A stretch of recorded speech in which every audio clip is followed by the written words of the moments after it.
biting, lunging, fearing, growling, fleeing, drooling, peeing, pooping, screaming, digging, chewing, ignoring, climbing, chasing, burying, or terrorizing. Just some of the behaviors that your puppy may be doing now or may be doing in the future. The question is, which one of these are normal? In an effort to make sure that the puppy that you have in your home right now or the puppy you're about to put in your home next grows old and enjoys a long, fulfilled life in your home, I decided it's time to redo an episode normalizing puppy behavior.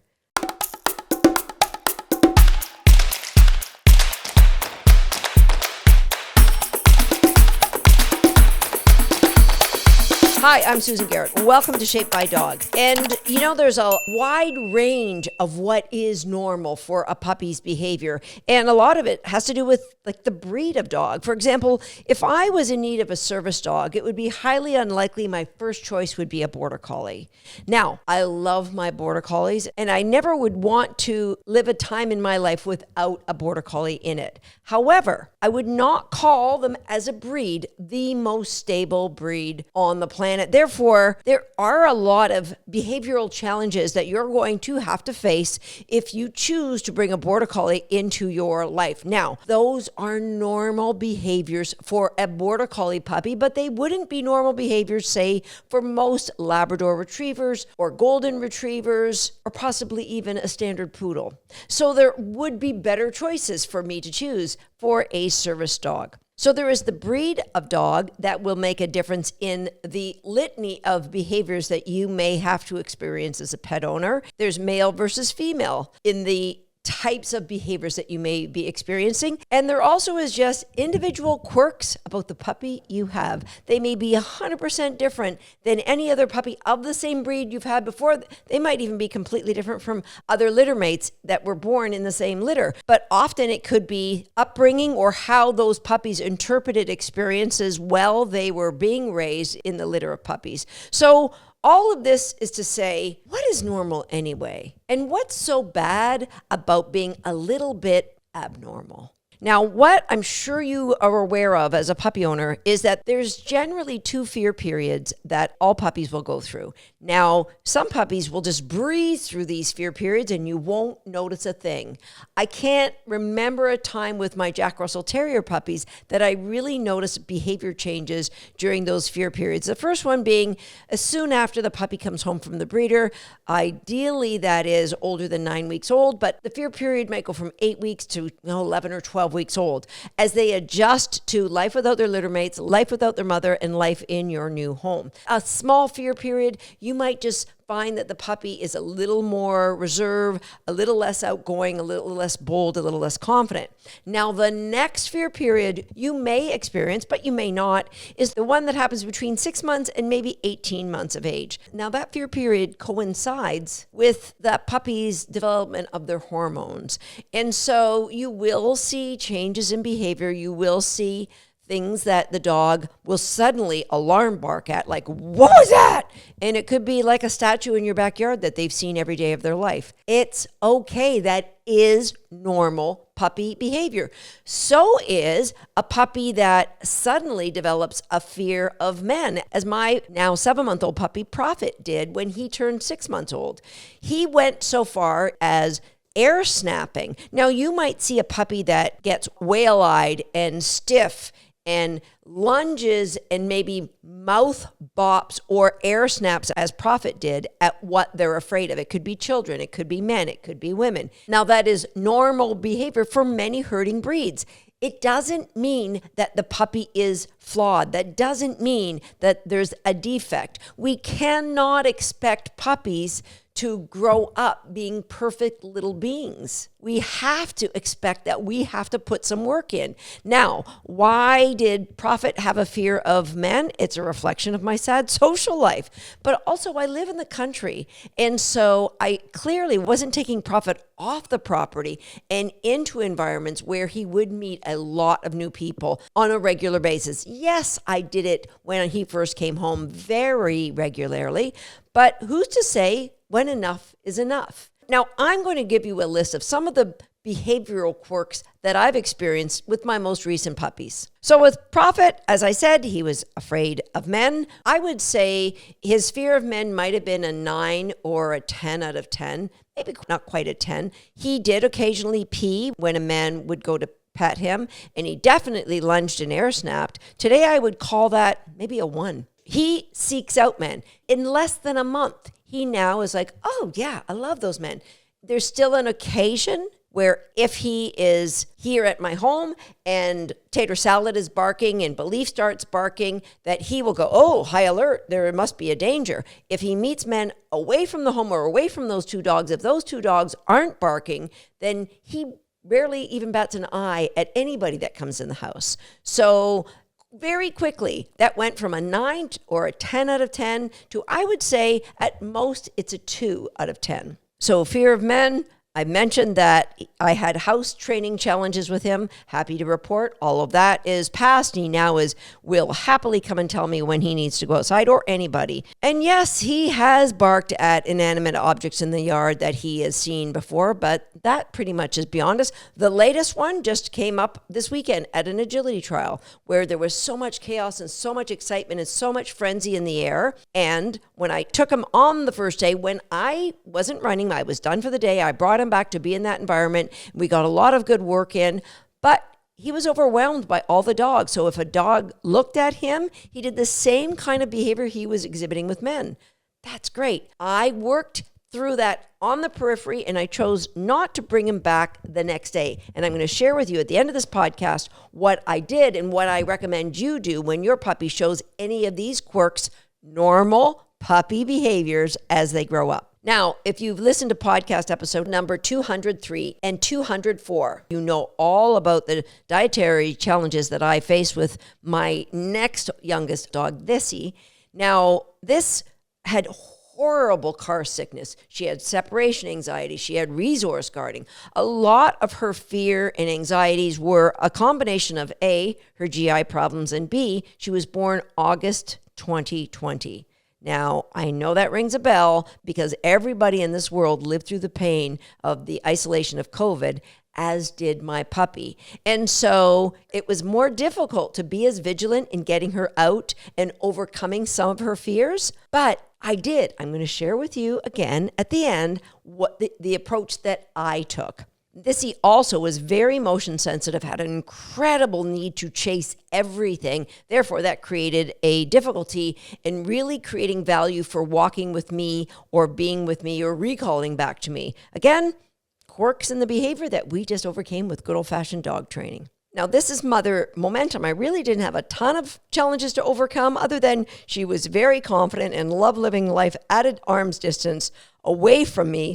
And occasionally her inconsistent tug was something that we really had to work through, but no big problems. Swagger, my next oldest dog, was a singleton, meaning he had no litter mates. He had no need to share anything. And there was a whole bevy of challenges that comes along with raising a singleton.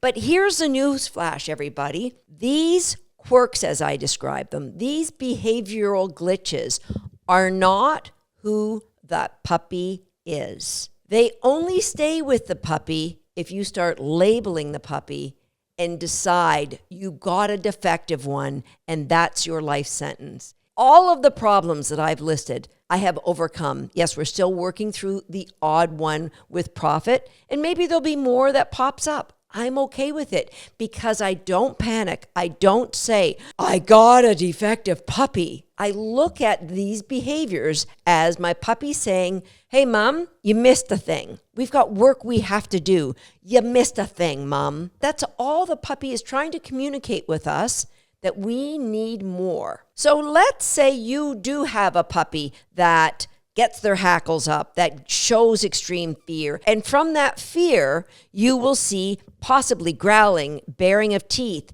snapping, screaming, lunging forward. Those are not a sign that your puppy is aggressive. 99.9% of the time, it's a puppy showing extreme fear and feeling the need to protect themselves. I'll tell you, when I was at the trial and I saw that Fetty was not happy with the dogs that would come by and stare at him, all that I did was I gave him the cue to go between my legs. I backed against the wall and I gave him cookies. He was completely comfortable. 100% different. I'm not saying that that's what fixed him. That made him comfortable, more confident in that environment. I got him away from where the dogs were mostly traveling. I got him in a place of comfort. He was 100% fine until a dog came by, turned, and lunged at him. Then all bets were off. Now, he's never had a bad experience with another dog. It's just an expression of the fact I haven't got him out to as many places as he needed. Have I got him out to dozens of different locations and different environmental setups? Of course I have. But Prophet is saying at this point in my upbringing, we are not 100% confident. And I'm okay with that. So what happens now? First of all, I'm going to give you a list of things not to do. Super important you know this. Don't scold, don't shove, don't shame, don't shelter. So don't scold. That's a gut reaction. Our puppy is doing something we didn't expect. Unexpected needs to be, hey, that's wrong. You've got to allow that lizard brain of yours to not overreact, because scolding the puppy could take the confidence they have in you to protect them away, what little confidence is there. And they may feel the need to get even bigger and more puffy and more outlandish to try and scare away that which is they're afraid of. So number one, do not scold. Don't shove. Don't say to that puppy, oh, you're afraid of that kid? Come on, you can do it. Move, get in there. They're not nothing to be afraid of. Can you think of a time when you've ever been afraid of anything? Somebody telling you there's nothing to be afraid of is not going to make it better, right? Then what if they started pushing you towards that which you're afraid of, even luring you with something you love? And you go, no, my puppy's going towards that thing with the cookie. Yes, but you haven't taken away their fear. The value they have for the cookie is at this time masking a little bit of the fear, but that is not a good protocol to overcome that fear. So no scolding, no shoving, no shaming. No thinking worse of the puppy. No thinking your puppy is defective. You have got to hang on to the reasons why you got that puppy in the first place. You've got to hang on to how much you love that puppy. Don't let any kind of disappointment or shame or guilt come into your relationship with your puppy. Think positive thoughts, because we can overcome what you're seeing right now. And finally, don't shelter. Some people go the opposite direction. Oh, my dog's afraid of kids and cars, where I'm never going to let them be near children ever for the rest of their life, and they're never going to see another car. The problem is that creates so much management in your life, and that cuts down on how much that dog can enjoy life. When you're afraid of something, you can't fully be a part of all that life has to offer you. So sheltering the puppy might seem like a good idea, but it really doesn't help that puppy grow and develop as they get older. They just keep those fears. And guess what happens? The fears don't go away on their own. Most of the time, they actually start multiplying. The intensity of what they're afraid of gets bigger and bigger. All right, so don't scold, don't shove, don't shame, don't shelter. And don't let anybody do that to you either. Don't let anybody let you feel bad because you chose not to discipline your puppy when they lunged at another dog. Don't let somebody say, hey, you've got to. You know, I had a friend visiting me just over the weekend, and she brought a male friend with her. And I explained, listen, my puppy may not be warm up to right away, especially because Tater Salad was barking at the time. So I said, let's just ignore him. And he was in an X-Pen at the time. And so this male friend said, well, why don't you just get a water bottle and squirt him? So this fella has had experience. He's raised his own dogs. That was his solution. So don't let anybody tell you what's best for your dog. You got to believe that this is a point of connection for you and your dog. Don't take that away by allowing somebody else to tell you what's best for your dog. So we know what we don't want to do. What can we do? You're going to be curious, you're going to be compassionate, you're going to be confident, and you're going to be concerned. So curious, Any quirk in your puppy's behavior is not something you're going to be disappointed in, and it's not going to be something that you ignore. It's going to be something that you're going to go, hey, did I just see you be a little bit worried? Did I see your ears go back? Go back to podcast episode number 4, where I talk about TEMP. Your dog's body language will tell you volumes before you ever get to the point where the dog nips at somebody. So be curious about anything you see and take it as feedback as, we got to grow more confidence, don't we? So you're going to be curious. You're going to be concerned. You're going to be compassionate. The next step of what you do is going to be, how can I protect or grow my puppy's confidence? Well, if they're in the moment of, oh my gosh, I'm feeling worried, you can't grow their confidence, but we're going to protect what's there. That's why what I did at the trial is I got away from where I was, got up against a wall, and I had my puppy line up between my legs. So now, can we be confident and can we help that puppy to know, I've got your back. There's no reason for you to be lunging at anybody.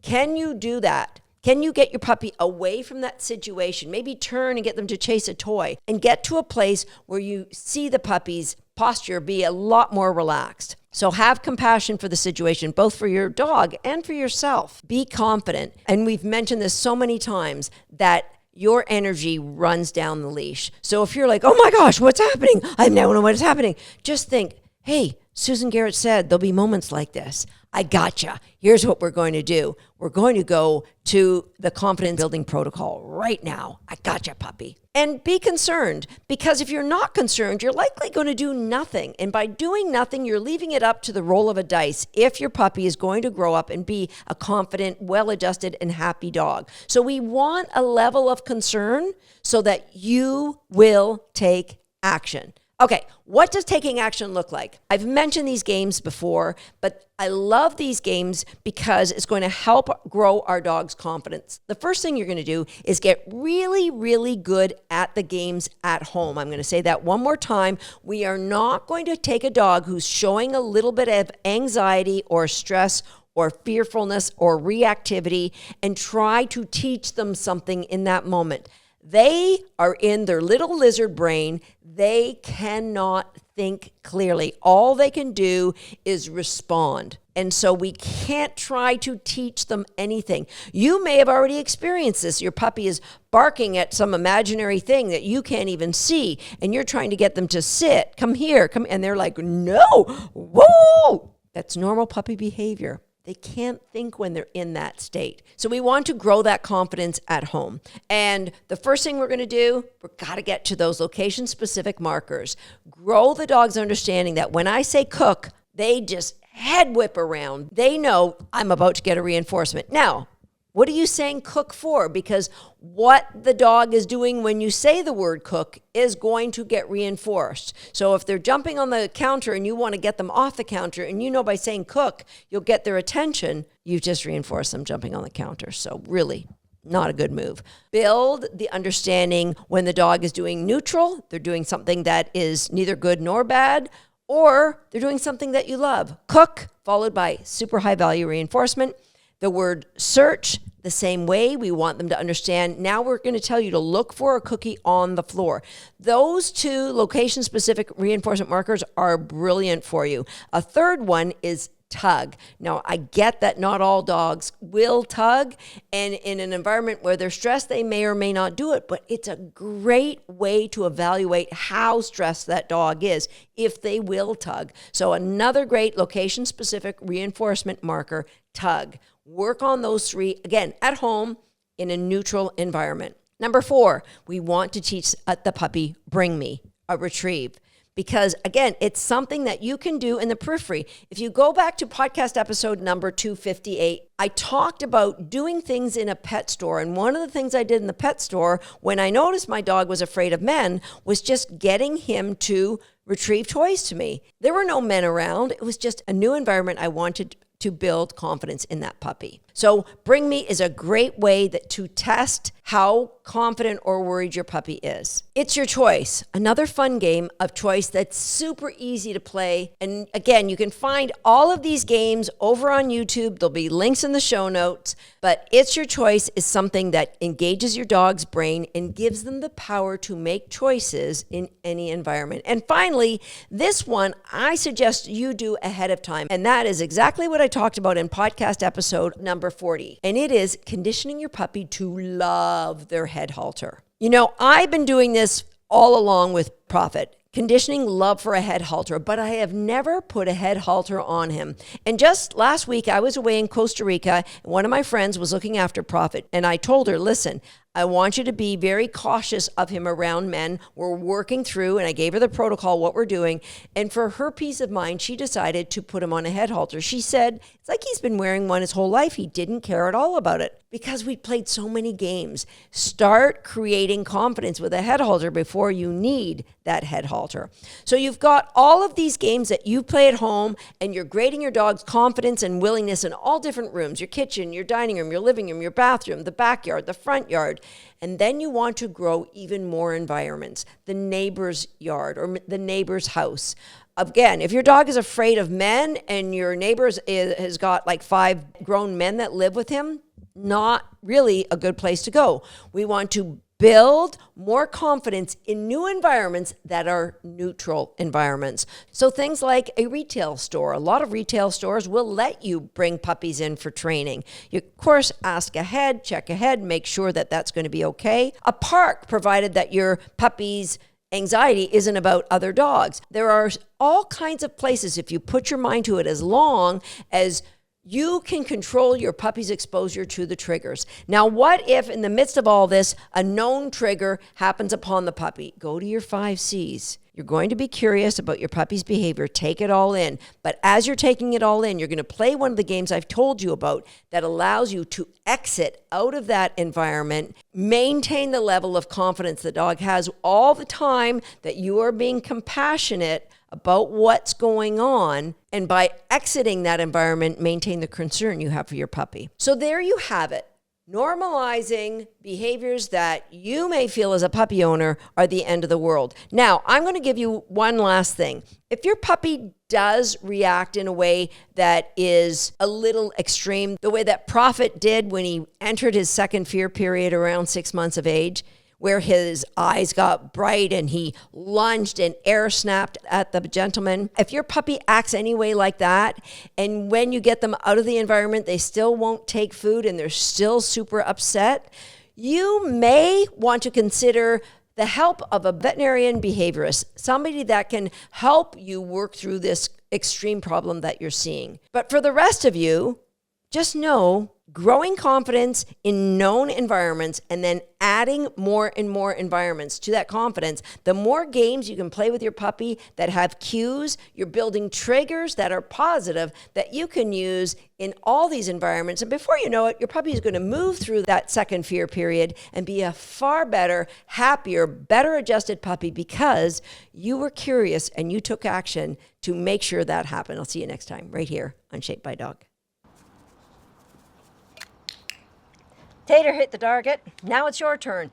If you're not a subscriber to this page, go ahead and hit the subscribe button now and be sure to turn on the notification bell so you won't miss another video. And if you are already a subscriber, that's for you. Go ahead and get yourself a cookie.